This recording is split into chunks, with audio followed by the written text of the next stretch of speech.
Price the lord, praise the lord, praise the lord. Micah எழுதின தீர்க்க தரிசன புஸ்தகம் 5ஆம் அதிகாரம் 2வது வசனம் சேர்ந்து வாசிப்போமா?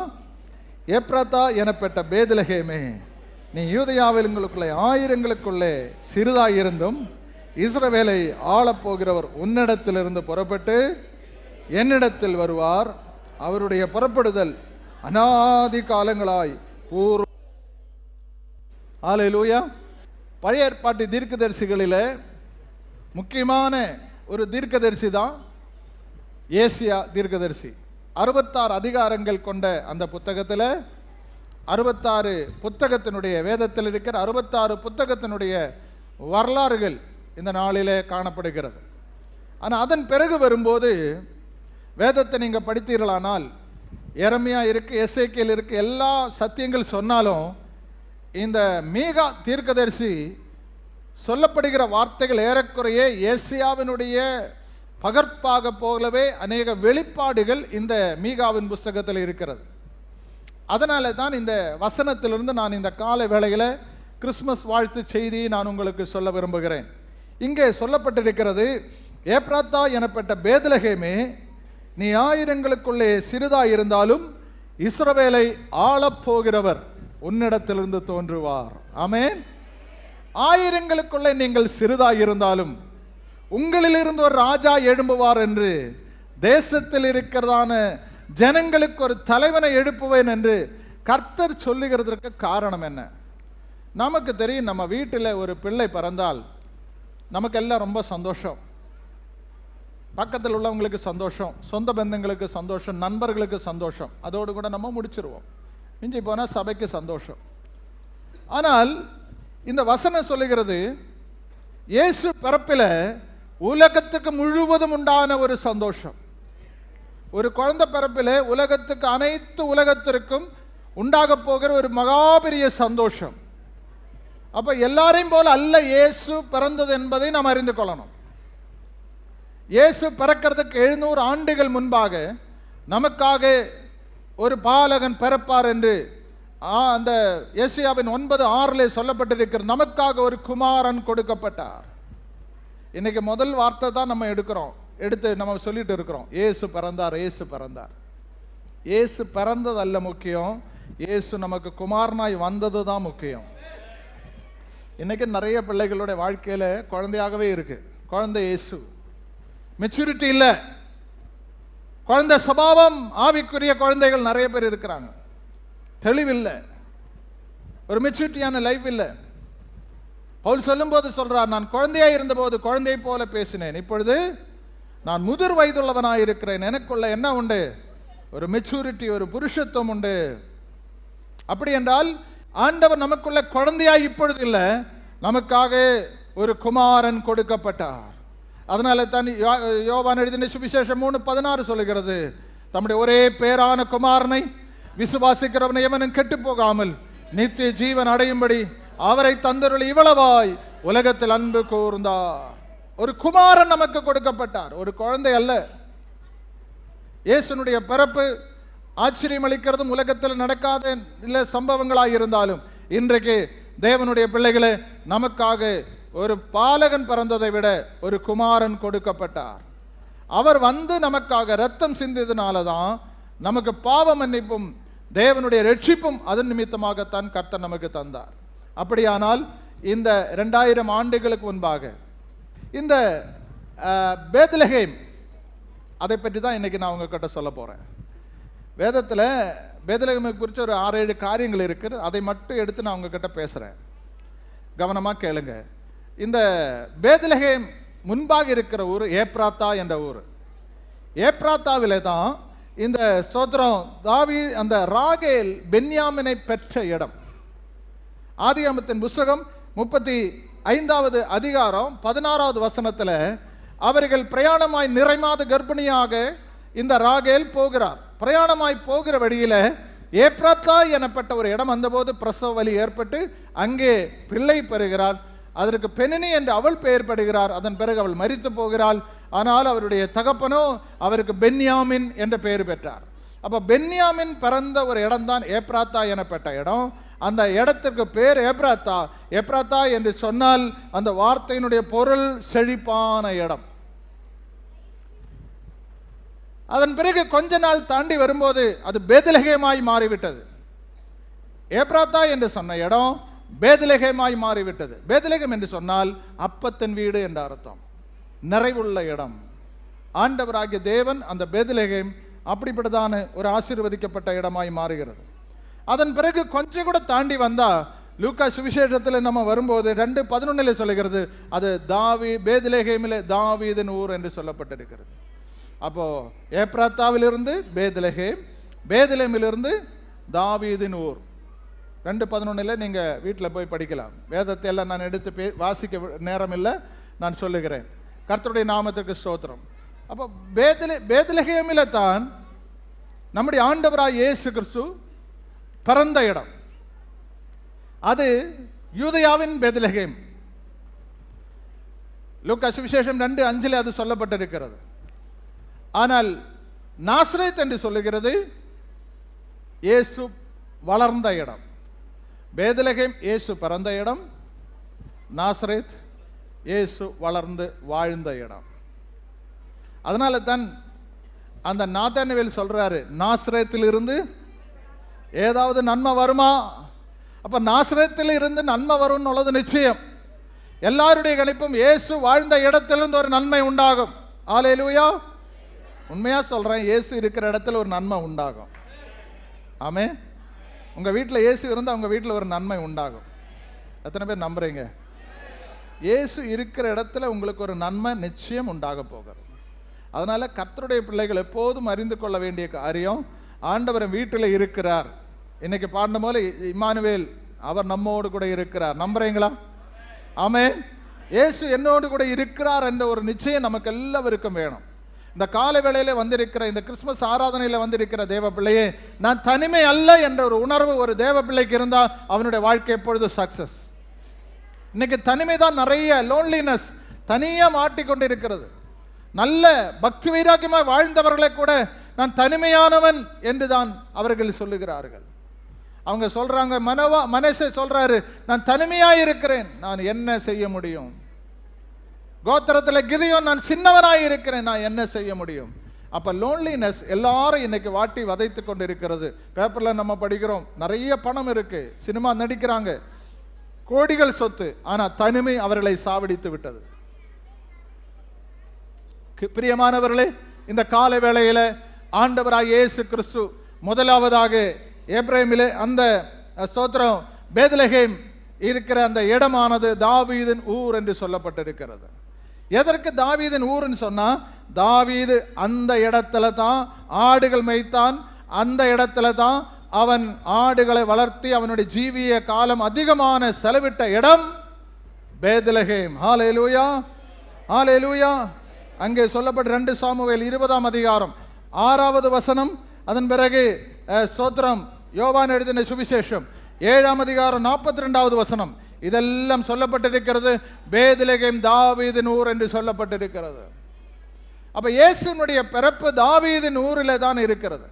நீங்க ஜீனியாலஜி படிச்சீங்கன்னா, இயேசுனுடைய வம்ச பரம்பரை படிச்சீங்கன்னா, ஆதியாமத்தின் புஸ்தகத்தில் நம்ம படிக்கும்போது ஆதியாமத்தில் இருந்து வெளிப்படுத்தல் வரையும் நம்ம படிக்கும்போது 2 இடத்துல தான் இயேசுனுடைய வம்ச பரம்பரை சொல்லுகிறது. அது ஆதியாமத்தில் 1 அதிகாரத்தில் சொல்லப்பட்டிருக்கிறது, ஆபிரகாமின் குமாரனா இருக்கிற தாவீதின் குமாரனா இருக்கிற வம்ச வரலாறுன்னு சொல்லப்பட்டிருக்கிறது. அது அங்கே சொல்லப்பட்டிருக்கிறது, இயேசுவோடு கூட அந்த வம்ச வரலாறு முடிகிறது. ஆனால் தலைகீழா போகிறது. நீங்க லூக்கா எழுதின சுவிசேஷத்தில் நீங்க படிக்கும் 3 அதிகாரம் 23 வரையுள்ள 23 முதல் உள்ள வசனங்களை படிச்சீங்கன்னா அங்க தலைகீழா போகிறது. எங்க மேலிருந்து கீழே வருகிறது, கீழே இருந்து மேலே போகிறது. அப்ப 2 இடத்துல இயேசுனுடைய வம்ச பரம்பரை சரியாக சொல்லப்பட்டிருக்கிறது. அப்ப நல்ல கவனிக்கணும், இந்த நேரத்தில் இந்த பெத்லகேம் நமக்கு என்ன பிரயோஜனம், பெத்லகேமில் இருந்தால் உள்ள நன்மை என்ன, அதை குறித்து ஒரு 6 காரியங்கள் மட்டும் நான் இந்த நேரத்தில் உங்களுக்கு சொல்ல விரும்புகிறேன். 1 சாமுவேலின் புஸ்தகம் குறித்துக் கொள்ளுங்க, 16-18. அப்பொழுது அந்த வேலைக்காரரில் ஒருவன் பிரதியுத்தரமாக, இதோ பெத்லகேமனாகிய ஈசாயின் குமாரன் ஒருவனை கண்டிருக்கிறேன், அவன் வாசிப்பதில் தேறினவன். அவன் யாருடைய பேரு? பெத்லகேம். யாரு சொல்லுங்க? பெத்லகேமனாகிய ஈசாயின் குமாரனாயிருக்கிற, ஆடு மேய்க்கிறவனாயிருக்கிற அவனுடைய திறமைகள். பெத்லகேமில் இருந்தா கர்த்தர் நம்மளை தகுதிப்படுத்துவார். முதல் பாயிண்ட் என்ன? அவனுக்கு என்னென்ன குவாலிஃபிகேஷன்? வாசிப்பதில் தேறினவன். என்ன வாசிக்கிறது? பைபிள் வாசிக்கிறதா? சொல்லுங்க. அவன் மேல ஒரு அபிஷேகம் இருக்கு. அவன் கிண்ணறத்தை வாசிச்சா சவுலனுக்குள்ள இருக்கிற அசுத்தாவி ஓடிரும். இன்னைக்கு நம்ம பாட்டு பாடும்போது பக்கத்தில் இருக்கிறவங்களை அலற வைக்கணும். அதுதான் ஒரு அபிஷேகம். நம்ம துதிக்கும் போது, நம்ம ஆராதிக்கும் போது, ரட்சிக்கப்படாத ஒருவர் நம்முடைய பக்கத்தில் நின்று அவங்களுக்குள்ள அந்த அபிஷேக வல்லமை புறப்பட்டு போய் ஒரு உணர்வு அடையணும். அதுதான் தாவீதுக்குள்ள இருந்த அபிஷேகம். அவன் வாசிப்பதில் அவன் பராக்கிரமசாலி. அவன் எப்படிப்பட்டவன்? எதில் அவன் வெளிப்படுத்தினான்? சவுல் கோலியாத்தோடு கூட சண்டை போட முடியாத நிலைமையில தவித்து நிற்கும் போது ஒரு குள்ளனாயிருக்கிற இந்த பையன் போய் நின்று நான் அவனை மேற்கொள்ளுவேன் என்று சொல்லக்கூடிய பராக்கிரமம் அவனுக்குள்ள வந்தது. அது எங்க கிடைச்சது? ஆடு மேய்ச்சி கொண்டு இருந்த போது அவன் கரடியும் சிங்கத்தையும் கிழிச்ச அந்த தைரியம் அவனுக்கு இப்பொழுது கர்த்தர் கொடுத்து அவன் சொல்றாரு, நான் ஒரு பராக்கிரமசாலி என்று அவன் சொல்லல, அவனை பார்த்து ஜனங்கள் சொல்றாங்க, இவன் ஒரு பராக்கிரமசாலி. எந்த இடத்துல பராக்கிரமசாலின்னு சொல்லும்போது நான் கிதேயோனை தான் பார்ப்பேன். கிதேயோன் சொல்றார், எங்களால் ஒன்றும் முடியல, எனக்கு ஒன்றும் செய்ய முடியல, இவங்களை எதிர்த்து போராட எங்களால் முடியலன்னு சொல்லும்போது நான் உன்னோடு கூட இருக்கிறேன், நீ கர்த்தருக்கு முன்பா யாரா இருக்கிறாய்? பராக்கிரமசாலியா இருக்கிறாய். ஹல்லேலூயா, ஹல்லேலூயா. இன்னைக்கு சாத்தானுடைய எந்த கிரியைகளும் உங்களை நெருங்காதபடி தூரமாய் நின்று வேடிக்கை பார்த்துட்டு போறதல்லாம ஆண்டவர் உன்னை சபையில் ஒரு பராக்கிரமசாலியாய், உங்க வீட்டில் ஒரு பராக்கிரமசாலியாய் கர்த்தர் நிறுத்தி இருக்கிறார். ஆமீன் சொல்ல மாட்டீங்களா? மூணாவது யுத்த வீரன். அவன் எப்படிப்பட்டவன்? அவன் யுத்த வீரனா? அவனுக்கு அந்த தகுதியே இல்லை. அவன் யுத்தத்துக்கு போறதற்காக அந்த சவுலினுடைய வஸ்திரத்தை கொடுத்த போது அவன் என்ன சொல்றான்?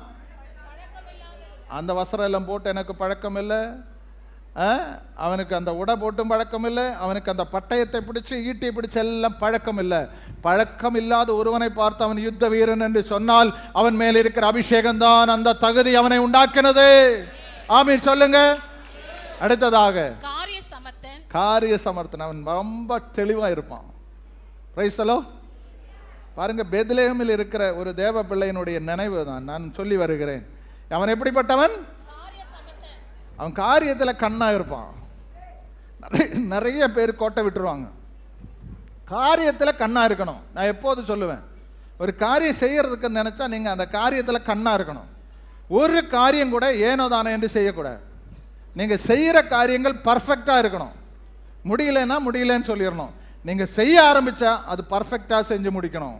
அல்லேலூயா. நான் பைபிள் ஸ்கூல்ல இருக்கும் போதிலிருந்தும் நான் மற்ற இடங்களில் செல்லும் போதெல்லாம் எனக்கு யாராவது ஏதாவது ஒரு சின்ன பொறுப்பு கொடுத்தா அதில் ரொம்ப பொறுப்பாக நான் இருப்பேன். இந்த பைபிள் ஸ்கூல்ல எல்லாம் சாப்பாடு எல்லாம் நமக்கு லிமிட்டெட் சாப்பாடு தான். அப்போ நல்ல வாட்ட சாட்டமாக இருக்கிற இந்த பீகாரிகள், அந்த மணிப்பூரி சைடில் இருக்கிறவங்க எல்லாம் இந்த சப்பாத்தி நிறைய சாப்பிடுவாங்க. அங்கே 3 சப்பாத்தி தான் கிடைக்கும், அதுக்கு மேலே கிடைக்காது. அப்போது அவங்க தேர்ந்தெடுத்தாங்க, ஷாக்கா கிட்ட இந்த கிச்சன் சாவி கொடுத்தா அவர் ரொம்ப கண்ணியமாக பார்த்துருவான்னு சொல்லிட்டு 1 வருஷம் இந்த சாவி என்கிட்ட தான் இருந்தது. சாப்பாடு எல்லாருக்கும் சரி சமமாக போட்டு கொடுக்குற வேலை. அது என்ன பெரிய வேலையான்னு கேட்குறீங்களா? பெரிய வேலை தான். இப்போ இருக்கிறவங்களுக்கு தெரியும் பெரிய வேலையா சின்ன வேலையான்னு. இப்போ நம்ம சர்ச்சில் செய்கிறாங்கல்ல, அவங்களுக்கு தெரியும். அப்போ பாருங்கள், ஒரு பொறுப்பு நமக்கு கொடுத்தா அவன் காரிய சமர்த்தனாக இருந்தான். இந்த காரியம் உங்கள்கிட்ட கொடுத்தா இது செஞ்சு முடிப்பான், அதை பற்றி ஒரு நம்பிக்கை. இப்போ நான் ஒரு பொறுப்பு உங்களை பார்த்து ஒரு பொறுப்பு, இந்த காரியம் இந்த சபைக்கு இந்த காரியங்கள் செய்யணும்னு சொன்னால் அதை கரெக்டாக செஞ்சிடணும். ஒரு காரியத்தில் நீங்கள் செய்கிற காரியத்தில் கண்ணாக இருக்கணும், கரெக்டாக இருக்கணும். உங்களை யாரும் வந்துட்டு ஒரு கேள்வி கேட்கறதுக்கு இடம் கொடுக்கக்கூடாது. கர்த்தருடைய பிள்ளைகளை, இந்த தாவீதினுடைய இந்த பெத்லகேமில் இருக்கிற அனுபவம், அவன் காரிய சமர்த்தனாக இருந்தான். அடுத்தது உள்ளவன். அவன் ரொம்ப அழகுள்ளவன். ஆமென். நல்ல அழகு நிறைந்தவன்.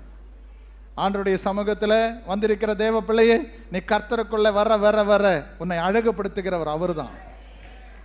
இந்த அழகு கர்த்தருடைய மகிமை வெளிப்படுத்துகிற ஒரு அழகு.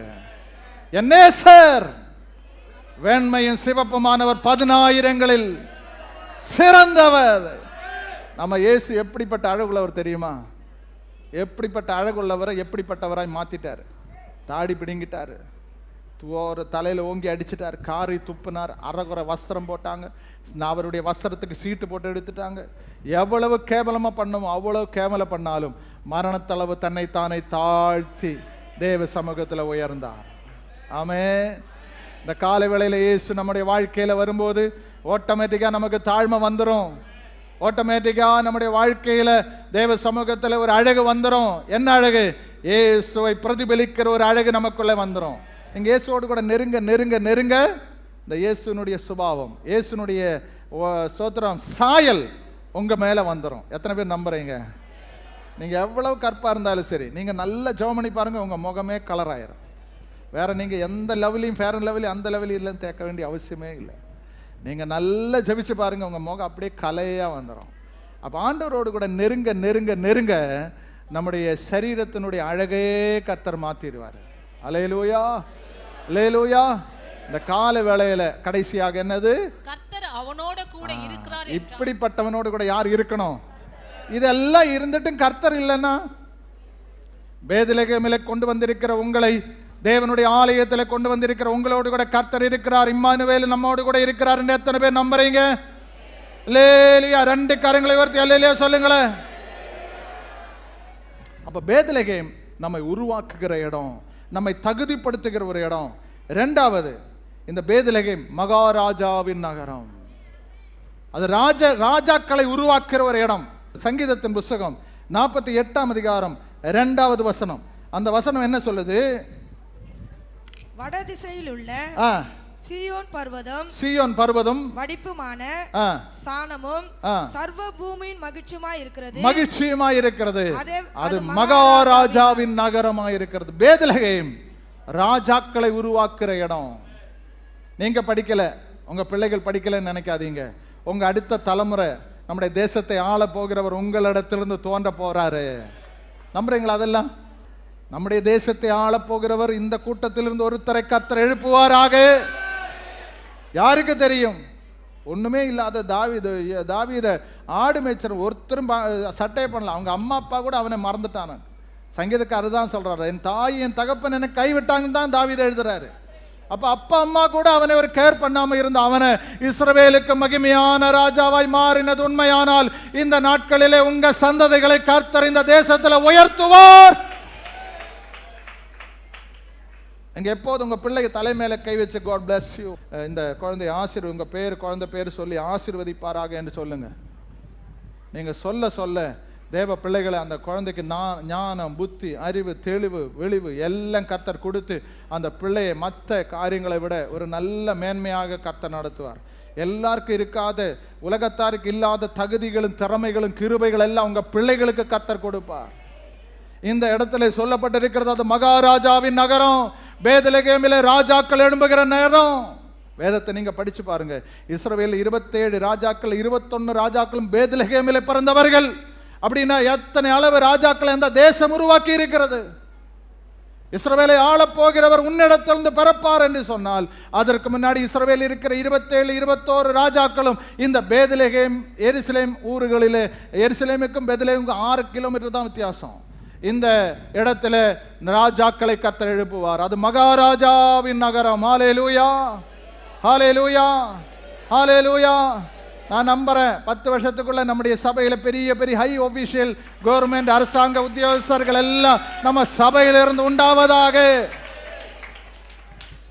ஹல்லேலூயா, ஹல்லேலூயா, ஹல்லேலூயா. நம்முடைய அடுத்த தலைமுறைகள் நம்முடைய தேசத்தின் அதிபதிகளா, நான் சொல்றது பணத்தில் அல்ல சொல்றது, பதவியில அதிபதிகளா கர்த்தர் உயர்ந்த பதவியில மாற்றுவாராக. ஆண்டவர் அப்படிப்பட்டதான காரியங்களை கர்த்தர் செய்வாராக. ஹல்லேலூயா, ஹல்லேலூயா. ஆண்டவர் இந்த நாளிலே மகாராஜாவின் நகரம், அது தேவனுடைய வசனம் சொல்லுகிறது, அவர் ராஜாதி ராஜாவும் கர்த்தாதி கர்த்தருமாயிருக்கிறார். தாவீது ராஜாவாய் இருந்தார், முதல் ராஜா சவுலாய் இருந்தார், கடைசி ராஜா நம்முடைய கர்த்தராகிய இயேசு கிறிஸ்து. அவர்தான் ராஜாதி ராஜாவாக நம்முடைய மத்தியில் ஆளுகை செய்ய போகிறார். ஆமென். ஏசாயா 32:1 சொல்லுகிறது, நீதியோடு கூட ஒரு ராஜா அரசாட்சி செய்வார், அவருடைய ஆளுகை தலைமுறை தலைமுறையாய் இருக்கும். அவர் ஒரு ராஜாவாய் மாறப்போகிறார். நம்முடைய ராஜாவாய் பிறந்தவர் எங்கே என்று தான் தேடி போகிறார். பாருங்க, எடை ரொம்ப எல்லாராலும் வெறுக்கப்பட்ட ஒதுக்கப்பட்டவர்கள் தான் மேய்ப்பர்கள். அவர்களுக்கு தான் இயேசு முதல்ல தரிசனம் காமிக்கிறாங்க. உலகத்தில் உயர்ந்த படிப்பும் ஞானியும் ஸ்காலர்ஸும் விஞ்ஞானிகள் எல்லாம் என்று சொன்ன ஞானிகள் தான். ஒரு ராஜா ஒரு காரியத்தை செய்யணும்னு கூட இந்த ஞானிகிட்ட பர்மிஷன் வாங்கி தான் இந்த காரியங்கள் எல்லாம் செய்வாங்க. அப்போ ஒண்ணுமே இல்லாத மேய்ப்பர்களுக்கும் உலகத்தில் புத்தி ஞானம் படைத்த எல்லாராலும் புகழ்பெற்றவர்களுக்கும் கர்த்தர் தரிசனமாகிறார். அப்படின்னா முதல்ல இந்த ஸ்தோத்திரம் மேய்ப்பர்களுக்கும் கடைசியாக சாஸ்திரிகளுக்கும் கர்த்தர் தரிசனமாகிறார். எனக்கு அன்பார்ந்த தேவ பிள்ளையே, இயேசுனுடைய பிறப்பில் பேத்லகேமிலிருந்து கற்றுக்கொள்ள வேண்டிய இரண்டாவது காரியம் அது மகாராஜாவின் நகரம். மூன்றாவதாக ரூத்தின் புஸ்தகம் 1ஆம் அதிகாரம் 19வது வசனம், அதனுடைய 21வது வசனம். அப்படியே இருவரும் பெத்லகேம் மட்டும் நடந்து போனார்கள். பேத்லகேம் மட்டும் போனார்கள். அவர்கள் பெத்லகேமுக்கு வந்தபோது ஊரார் எல்லாரும் அவர்களை குறித்து ஆச்சரியப்பட்டு இவள் நகோமி என்று பேசிக் கொண்டார்கள். இவர்கள் நகோமி அல்லவா? அதற்கு அவள், போதும் 21வது வசனத்தை கூட படிங்க. நான் நிறைவுள்ளவளாய் போனேன், கர்த்தர் என்னை விரும்பினார். அப்போ பேத்லகேம் ஒரு நிறைவான இடம், நிறைவுள்ள இடம். பேத்லகேம் எப்படிப்பட்ட இடம்? நிறைவான இடம். பேத்லகேம் அப்பத்தின் வீடு, ஒரு நிறைவுள்ளதாய் இருக்கிறது. இப்ப நான் எப்படி இருக்கிறேன்? குறைவுள்ளவளாய் மாறிவிட்டேன். ஒரு நிறைவான இடத்துல கர்த்தர் உங்களை வச்சிருக்கிறார். நம்புறீங்களா? ரட்சிக்கப்பட்ட எல்லா தேவ பிள்ளைகளும் வயசு வரம்பில்லாம சொல்றேன், நீங்க எல்லாம் ஒரு நிறைவான இடத்துல இருக்கிறீங்களா என்று நம்புங்க. என்ன நிறைவாய் வச்சிருக்கிறார் சொல்லுங்க. ஆமென். எனக்கு அந்த குறை, இத்தனை லட்சம் கடன், அந்த கடன், இந்த கடன், அந்த பிரச்சனை, இந்த பிரச்சனை, எனக்கு மீளவே முடியல, நிறைய போராட்டங்கள் இருக்கு, நிறைய பிரச்சனை இருக்கு, அந்த பேச்செல்லாம் விட்டுருங்க. இப்ப நான் நிறைவோடு கூட இருக்கிறேன்னு சபையில வச்சு சொல்லுங்க. நீங்க கர்த்தர் சந்தோஷப்படுவார். Amen. Praise the lord. Complaint இருக்கு, ரிக்வெஸ்ட் இருக்கு. எப்போது நம்ம என்ன செய்யறோம்? அதிகமாக கர்த்தரிடத்தில் பகிர்ந்து கொள்றது கம்ப்ளைண்ட் தான். அது இல்லை, இது இல்லை, அந்த குறை, இந்த குறை, இதே தான் நம்ம சொல்லிட்டு இருக்கிறோம்.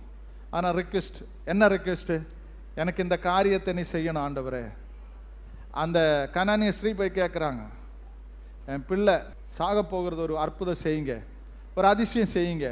அப்போ அந்த ஆண்டவரே சொல்கிறாரு, பிள்ளையினுடைய அப்போ நாய்க்குட்டிகளுக்கு சொல்லாமல் சொல்கிறாரு, நாய்க்குட்டிகளுக்கு போடுறதுக்கு சரியா என்று கேட்கும்போது அவர் சொல்கிறார், அந்த துணுக்கையிலிருந்தாவது எடுத்து எனக்கு சாப்பிட்றதுக்கு ஒரு வாய்ப்பு உண்டாகணும் ஆண்டவர். அப்போ பாருங்க, அந்த உள்ளம் தேவ சமூகத்தில் எந்த அளவு தேவனோடு கூட உள்ள ஐக்கியம், பாசம், பற்றுதல் எந்த அளவுக்கு அந்த சகோதரி கனானிய ஸ்ரீக்கு, புறஜாதியான அந்த ஸ்ரீக்கு இருந்ததுன்னு பாருங்க. ஆண்டவர் அவருடைய இரக்கத்தை பார்த்து, இஸ்ரவேலில் இவ்வளவு பெரிய ஒரு விசுவாசத்தை சகோதரிகளுக்குள்ளே நான் பார்க்கறது இல்லை என்று சொல்லக்கூடிய அளவில் கர்த்தர் இந்த நாளிலே நடந்து கொள்கிறார். இந்த இடத்துல சொல்றது, பேத்லகேம் ஒரு நிறைவான இடம்.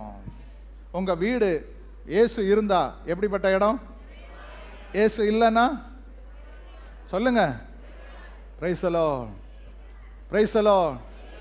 உங்க வீடு ஒரு நிறைவான இடமாக இருக்கணும். உங்க சபை ஒரு நிறைவான இடமாக இருக்கணும். நீங்க வேலை செய்யறதுல ஒரு திருப்தியா இருக்கணும். சிலவங்களுக்கு எந்த காரியத்திலும் திருப்தி இல்லை, ஒரு சாட்டிஸ்ஃபேக்ஷன் நமக்கு இல்லவே இல்லை.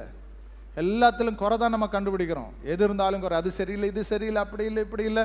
இந்த வாழ்க்கையில் ஒரு திருப்திகரமாக வாழ தெரியல நிறைய பேருக்கு.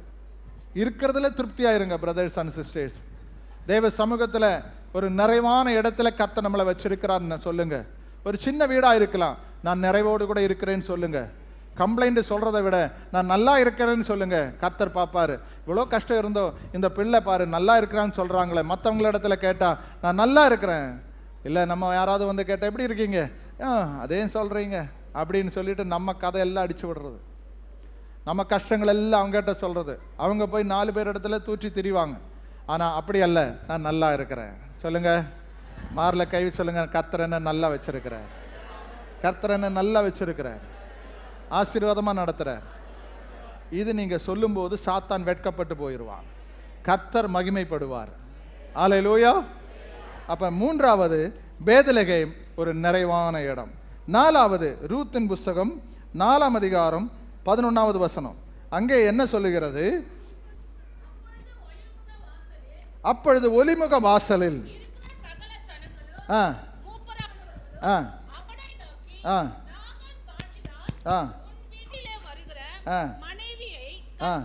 இஸ்ரவேல் வீட்டை கட்டுவித்த 2 பேராகிய ராகேலை போலவும் லேயாளை நீ எப்ராத்தாவிலே பாக்கியவானாய் இருந்து பாக்கியவதி என்று பெத்லகேமிலே புகழ் பெற்றிருக்க கடவாய்.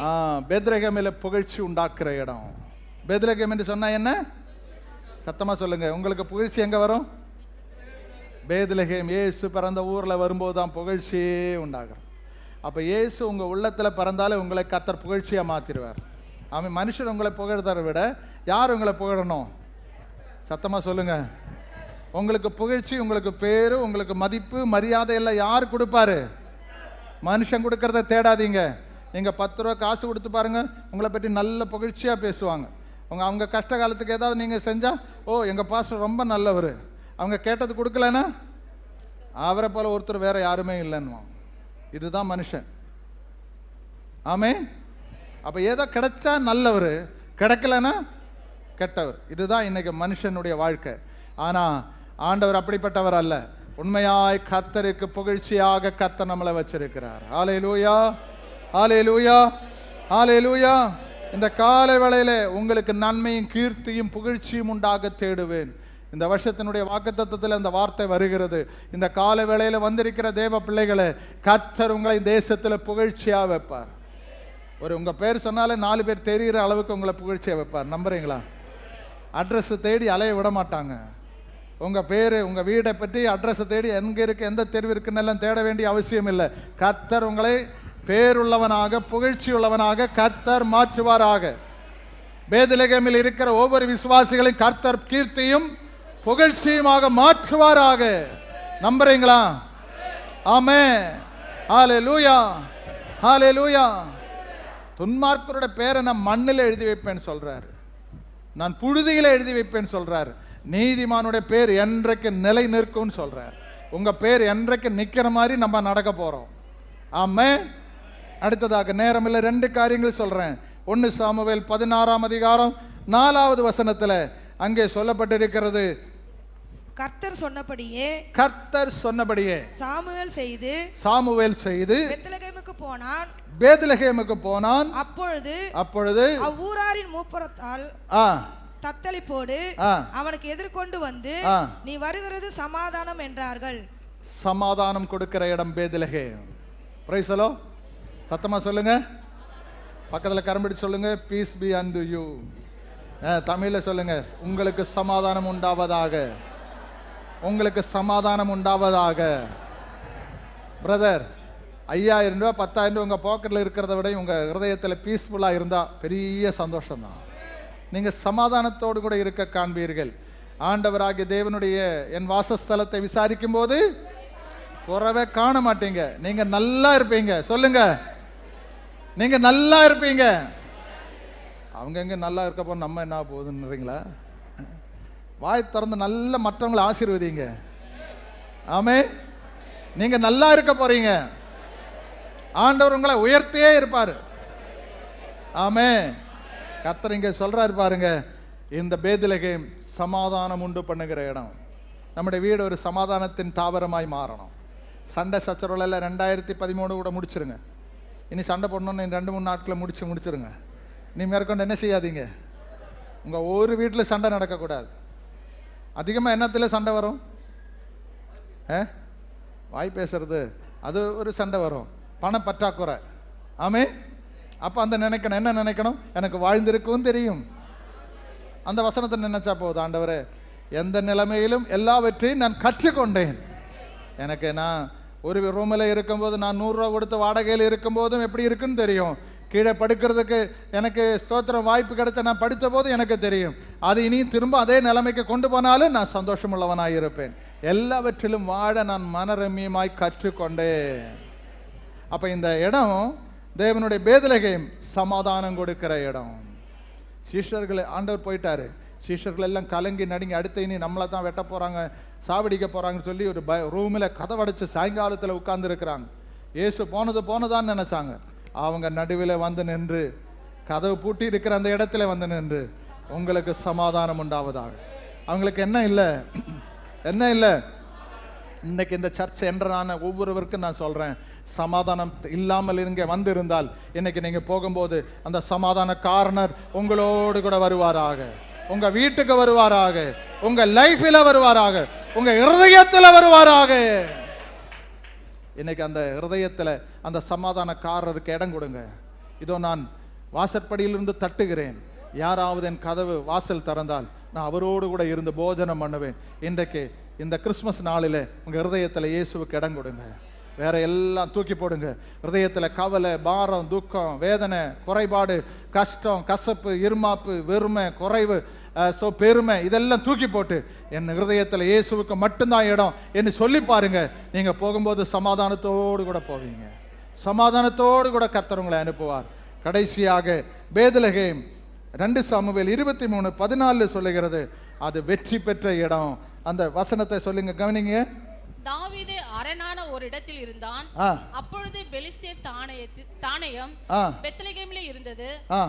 தாவீது பெலிஸ்தியனை ஒலிமுக வாசலில் இருக்கிற கிணற்றின் தண்ணீரின் மேல் ஆவல் கொண்டு என் தாகத்திற்கு கொஞ்சம் தண்ணீர் கொண்டு போதும். அந்த இடத்துல சொல்லுகிறது, ஒலிமுக வாசல், பேத்லகேமில் இருக்கிற ஒலிமுக வாசல்ல உட்கார்ந்து இப்பொழுது இவர் சொல்றாரு, எனக்கு கொஞ்சம் தண்ணி கொண்டு வா என்று சொல்லும்போது அங்க பெலிஸ்தியர்கள் வந்து முற்றுகையிடுகிறார்கள்.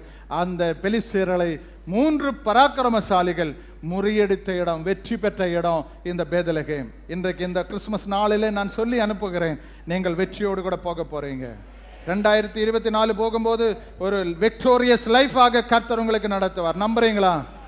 ஒரு தோல்வியுள்ள வாழ்க்கை அல்ல, எனக்கு ஒரு வெற்றியுள்ள வாழ்க்கை கர்த்தர் கொடுத்திருக்கிறாரு. நான் ஜெயத்தோடு கூட அடுத்த வருஷத்துக்கு அடி எடுத்து வைக்க போகிறேன். அடுத்த ஸ்டெப் எனக்கு வெற்றியின் ஸ்டெப் தான், எனக்கு ஒரு வெற்றி சின்னம் தான். கிறிஸ்துவுக்குள் வாழ்கிற எனக்கு ஒரு நாள் 2 நாள் இல்லை, என்னைக்கும் வெற்றி தான். இன்னைக்கு பேத்லகேம் வெற்றி கொடுக்கிற இடம். இன்னைக்கு காலை வேளையில் இந்த கிறிஸ்துமஸ் ஆராதனையில் வந்திருக்கிற உங்களை கர்த்தர் வெற்றியோடு கூட அனுப்ப போறார். இதுவரையும் தோற்று போய் துவண்டு போய் இனி என்னுடைய வாழ்க்கையில் உயர்வே வராது, இனி என்னுடைய வாழ்க்கையில ஜெயமே வராது, வெற்றியே இருக்காது என்று சொன்ன நிலையில இன்னைக்கு கர்த்தர் சொல்றார், நீ பெத்லகேமுக்கு வந்திருக்கிறாய், உன்னை வெற்றியோடு கூட வெற்றி சிறக்க பண்ணும்படியாக கர்த்தர் வந்திருக்கிறார். அதனால கர்த்தர் சொல்றாரு, அவர் உங்களை வெற்றி சிறக்க பண்ணி கிறிஸ்துவுக்குள்ளே நிலை நிறுத்தக்கூடிய அபிஷேகம் இந்த காலை வேளையில் உங்களுக்கு கர்த்தர் தருவாராக. அல்லேலூயா, அல்லேலூயா. ஆண்டவர் நிச்சயமாக உங்களுக்கு இந்த சந்தோஷத்தை கர்த்தர் தந்து பேத்லகேமினுடைய ஆசீர்வாதங்கள், இயேசு பிறந்ததனுடைய ஆசீர்வாதங்கள் உங்க இருதயத்தில் பெற்றுக்கொண்டு நீங்க கடந்து செல்லுங்க. ஒரு நிறைவோடு கூட போங்க, ஒரு வெற்றியோடு கூட போங்க, ஒரு சமாதானத்தோடு கூட போங்க. ஆண்டவராகிய தேவன் உங்களை நிச்சயம் ஒரு மகாராஜாவின் நகரத்திலிருந்து கர்த்தர் உங்களை அனுப்புகிறார். நீங்க போகும்போது வரும்போதெல்லாம் என் தேவன் இந்த வீட்டில் வாசம் பண்ணுகிறார், எனக்கு வேண்டியதெல்லாம் அவர் தருவார், எனக்கு வேண்டியதெல்லாம் அவர் தருவார். அந்த நிச்சயத்தோடு கூட இந்த கிறிஸ்துமஸ் ஆராதனை முடிச்சு போங்க. சமாதான காரணர், சமாதான கர்த்தர் உங்களோடு கூட இருந்து உங்களை வழி நடத்துவார்.